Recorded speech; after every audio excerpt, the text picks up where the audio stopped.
The further away I am from the human race, the better I feel. Just Didn't sort of care. says, He's definitely an artist. What do you resent? Just being pushed. Why do you let yourself be pushed by this kind of shit, you idiot? I've told you 1,000 times to leave. You won't leave. Wait a minute. No, wait, that doesn't have anything to do with it. Tell you to leave. That doesn't have anything to do with it. Why do you continually allow yourself to be pushed? Because I'm kind-hearted. I'll give the other person another chance. You do? I've given you dozens of chances. That's why I'm going to tell you. I'm getting an attorney. I'm going to get your ass moved out of here. She thinks I don't have the guts. She thinks I can't live without her. I can move your ass out of here so bright and so fast with a Jewish attorney. You think you're the last woman on earth that I can get? Never had a thought about it. Yeah, well, you better start thinking. Seems to be somewhat of a curmudgeon. Definitely an alcoholic. I knew a guy a few years ago who was probably the biggest fan of anyone I've ever met. But that guy was just like him. He also hadn't taken a bath in years, and he prided himself on it. And if you walked by him and you held your nose, he'd hate you for it. I still get letters in the mail, mostly from crack-up men in tiny rooms with factory jobs or no jobs. And they say they like my stuff. I've written from where it's at. They recognize it truly. I've given them some chance, some recognition of where it's at. It's true, I was there, even worse off than most of them. all writers want to write about like the prostitutes and the like the drunks, but he was there, so. Was he ever? Yeah. Now, I live with women, gamble, drink, have friends. As a child, Bukowski was about as antisocial as one can get. But spending a lot of time alone has its perks, which include more time for writing, along with excessive creativity. Being an introvert may seem like the last thing an adolescent would want to be, but this comes along with amazing powers of observation, something Bukowski would later appreciate in life. I take sunbaths. I repair damages. I attempt not to offend. Americans don't know what tragedy is. As Charles Bukowski grew older, the more he came to despise the human world. He believed that the human race was an abomination, but he knew he couldn't change that. So he just sat back and watched, because he didn't even want to be a piece of society anymore. I'm not interested in solving the ills of society. I don't want to save the world. I don't even want to save me. I think most talk is so boring. I mean, save this, do that, do this. I think we're all so boring saying everything. We don't even want to save ourselves. We're so boring talking about it. There's nothing left to save.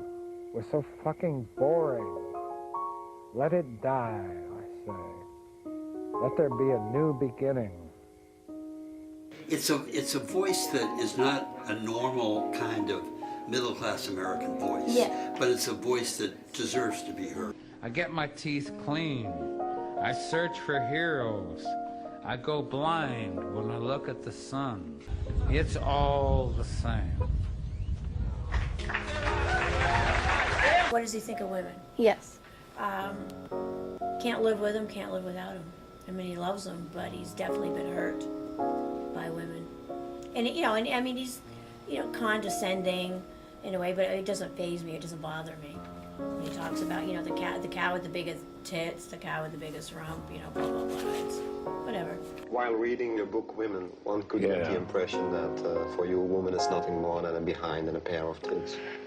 Oh, come on. You read it and that's all you got? I mean, no, there are many moments in there where I look like a complete asshole and I felt like one. No, I just wasn't. It would be nice for me to say that and pretend I'm the tough guy, but I'm not that tough. But in your stories, love is always a synonym for sexual intercourse. Where do you That's get not too romantic, Where do you is it? get this crap? Love is a dog from hell. It has its own agonies. It brings its own agonies with it.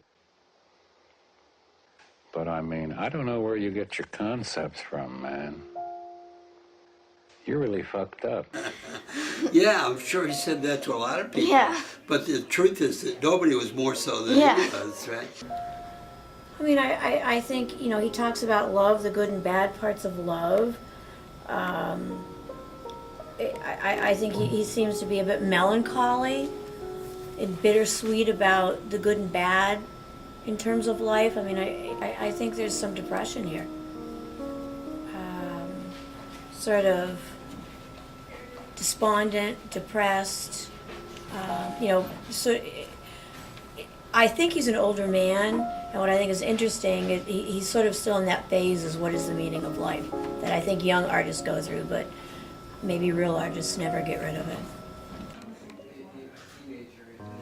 Okay, so you were drawn to him because you say his values are like your values. Yes. Right? Which values do attracted you? Like he does some of the things that I wish I could do, like Be drunk and antisocial. Yeah.